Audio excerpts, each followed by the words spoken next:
Welcome to Chillin' 101. We hope this video helps. You have the Hdfc gift card and Flipkart account ready. Start by confirming the card number, PIN, and expiry. This matters for validation. Next, log into Flipkart and set your billing address and mobile number so order verification matches. Once done, add the product you want, keeping an eye on the subtotal versus your card balance. Make sure the basket meets the card value or plan to combine payments. Now proceed to checkout to apply the card. At checkout, choose payment methods and look for gift card or voucher entry. Flipkart may label it under other payment options. Carefully type the Hdfc gift card number and the PIN exactly as printed. Small mistakes cause rejection. After entering details, click Apply and watch for the deduction on the payable amount.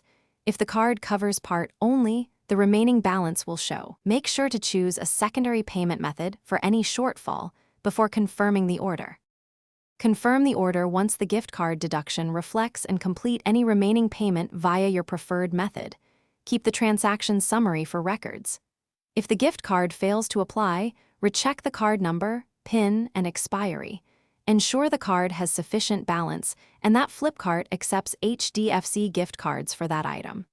If issues persist, contact Hdfc with the gift card details or Flipkart support with your order ID. Thanks for watching. Consider subscribing if we helped you.